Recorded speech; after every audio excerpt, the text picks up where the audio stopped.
morning. Congressman Kevin McCarthy was unanimously reelected as leader of the House Republicans this week after the GOP flipped 12 seats and diversified victories for incoming women, veterans, and minorities. These wins putting him on track to retake both the majority and the Speaker's gavel in 2022, something he says will likely happen. Leader McCarthy joins me right now. Congratulations, Congressman, and good morning to you. Good morning, Maria, and thanks for having us back. So first, assess the situation for us after 12 flipped seats. What does the new face of the House Republicans look like? Well, the face looks very tremendous. I mean, we've had more women than at any time serving in Congress. The Republican Party really have made great gains. Not only did we flip 12, there are 4 more races out there, and we're ahead in all 4 of them. So I expect as the week progresses that we'll end up somewhere around 212, 213 seats. It only takes 218 for a majority. This will be the closest of a majority that at any time since World War II. And really, nobody saw this coming. The American people have now rejected Nancy Pelosi and the Democrat socialist policies. The next 2 years are going to be about the Republican commitment versus the Democrats' agenda. So how does that play out in real time then? Tell me about what that gives you as a party in terms of potential votes, in terms of actually impacting policy that will impact the rest of us. Well, when we talk about policy, another reason why the Democrats lost, their agenda to defunding the police just didn't play, where the Republicans had a commitment to America, to make our streets safe, to defeat this virus, to rebuild our infrastructure, to end our dependency on the China infrastructure. That's the agenda we will move forward, and we'll be looking to get 5 to 6 more Democrats to join with us, and then we'll be able to run the floor. That's the difference. We have a commitment. Theirs has a simple agenda that defunds the police, discredits and just the American public, and I just don't see that that sells going forward. This is a socialist agenda. So tell me about what this means for your potential of becoming the Speaker in 2022. First of all, Nancy Pelosi has said repeatedly over these last couple of weeks that they have a mandate. Do you believe there is a mandate? And Congressman, have you spoken with Speaker Pelosi? Well, there is no mandate. If there's a mandate, the American public has rejected the socialist agenda and defunding of the police. Remember, we are 5 seats away from winning the majority. But what you will find at the end of the day is there are 18 Democrats who have won a re-election with 52% of the vote or less. I believe at the end of the day we will gain the majority next time, and we could actually run the floor this time through our commitment to America. I have not spoken to the Speaker. I have called her and left her a message. I've spoken to the Majority Leader numerous times, and this is the real problem. Here we have a COVID challenge out inside this country. Nancy Pelosi for the last 6 months has said it's better to do nothing than something.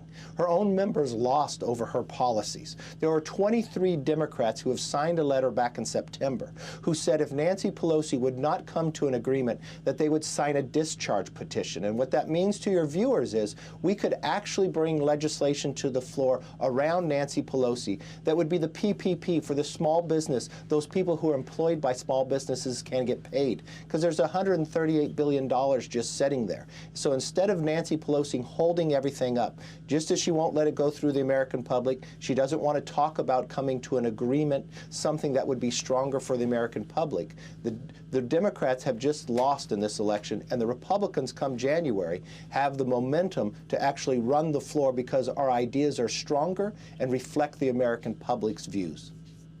Well, we're going to talk about that because now there's a lot of worry about voter fraud, as you know, and there will likely be another recount in Georgia. If we were to see voter fraud and then the Democrats take the Senate, you're going to see a very different policy agenda than the Republicans being in charge, right? Yeah, very big challenge here, what's happening in Georgia. Everybody should be paying attention. And to watch the Democrats publicly say they want to cheat, that they want to move into the state just to vote to determine an outcome, that should not be allowed. What else we should find is all these irregular activities that have happened in this election, we should correct and not allow this to move forward. Every voice should be heard. Every vote should be counted. Every recount should be verified. And every legal challenge has a right to be heard. We've done this for 200 years. Why would we stop now? And you have 2 U.S. Senate seats, and you have the Senate majority in peril right now on this election that's coming up January 5th. This is where the focus should be, and we should be able to win those 2 seats, because what would that mean? Socialized medicine would end. Defunding of the police would not move forward. Chuck Schumer, when he's screaming there, we have Georgia, then we control the world, or change the world, that is really what is at play right here for the next few weeks. Yeah, he said we take Georgia and then we change America. And I know that that would also lead to the world as well. But Congressman, I want to go back to 2 things that you said. First of all, you haven't spoken to Nancy Pelosi, I understand, in several months. Has it been a year that you haven't had a straight-on conversation with Nancy Pelosi?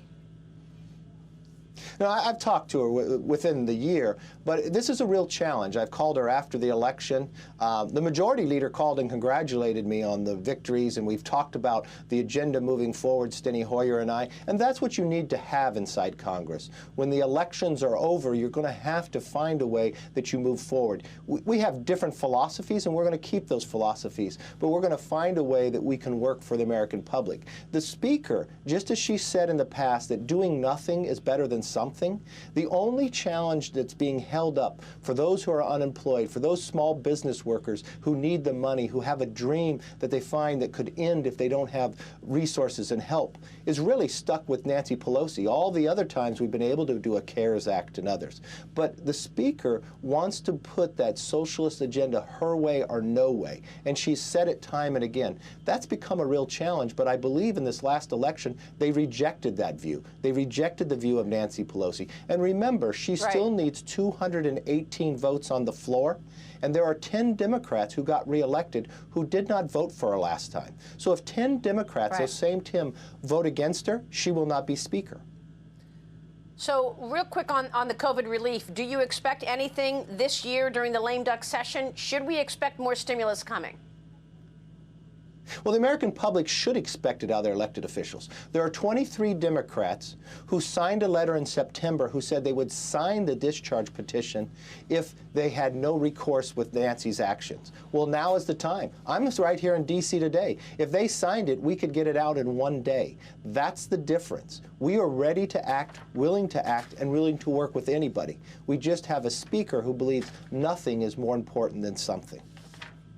All right, we will leave it there. Congressman, it's good to see you this morning. Of course, we'll be following it and watching you throughout. Congressman Kevin McCarthy. We'll see you soon, sir.